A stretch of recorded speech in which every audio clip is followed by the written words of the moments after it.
A liturgia da palavra, toda inteira hoje, nos fala do dom da fé. Abacuque, o profeta, na primeira leitura, em meio a tantas dificuldades ou vicissitudes, exclamava: o justo vive da fé.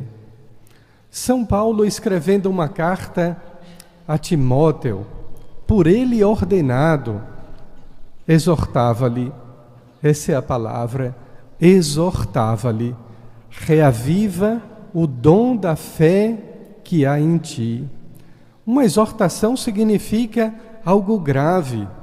Reavivar a fé, não deixe morrer a sua fé, não deixe esmorecer a sua vocação, não se esqueça do chamado que Deus um dia lhe fez, um chamado que às vezes fica guardado na memória, em meio a tantas lembranças que a gente conta de vez em quando ou muitas vezes esquecemos.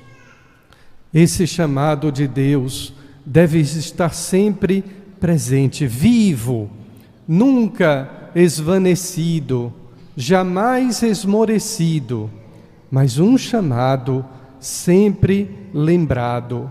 Um chamado, poderia dizer, queridos jovens, sempre apaixonado, porque a paixão é fogo. E os jovens como vocês já experimentamos paixões na vida, mas a paixão por Jesus Cristo deve ser muito maior. Deve ser o fogo que não se extingue, o fogo do Espírito Santo. Paulo ainda dizia a Timóteo: e não se envergonhes de dar testemunho de Jesus Cristo.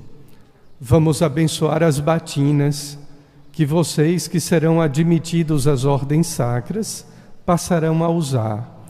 A batina não é para chamar a atenção do povo, não é para ter dupla personalidade de quem anda na igreja com vestes vistosas e quem anda pelo mundo como uma pessoa mundana.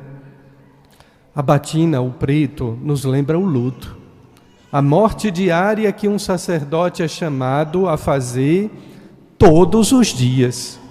Quando a gente tem planos, quando a gente tem sonhos e Deus tem outro.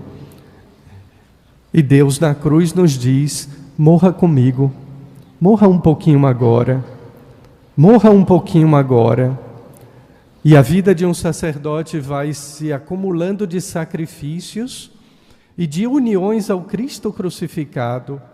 Cada vez que a gente morre, morre não para Deus, mas morremos para o mundo.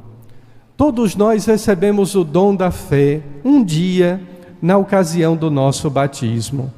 Ali, o dom da filiação divina foi colocado em nossas almas e em nossos corações.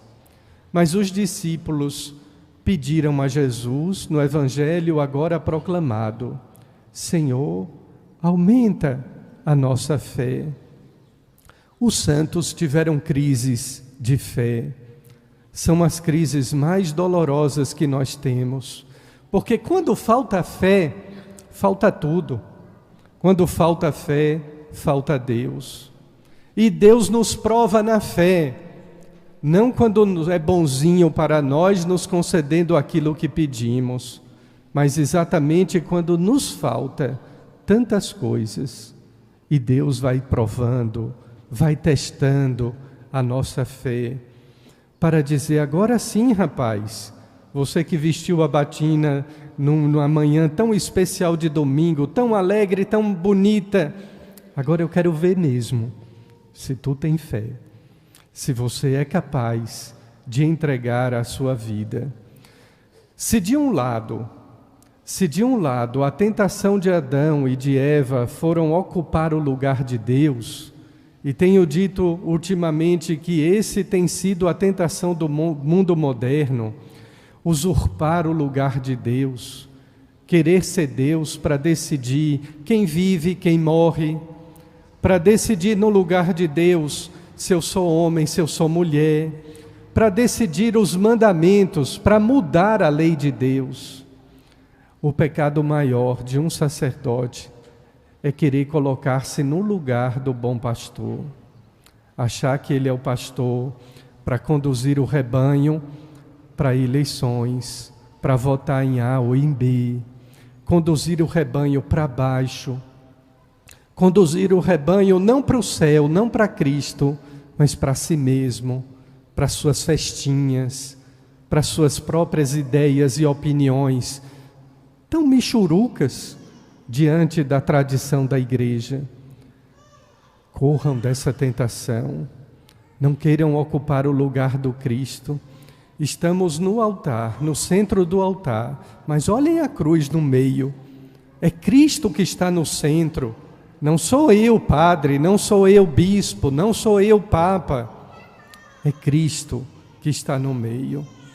Um dia todos nós poderemos dizer a Ele, depois de tanto sacrifício, depois de tanto trabalho, quando o bispo não premiou, não reconheceu, não me deu aquela paróquia tão sonhada, e eu poderei me apresentar diante de Deus e dizer: eu sou um servo inútil, eu fiz apenas o que eu deveria ter feito, ou melhor, eu nem fiz aquilo que eu deveria ter feito, mas ainda assim eu sou um servo inútil, amado, querido e perdoado por Deus. Amém.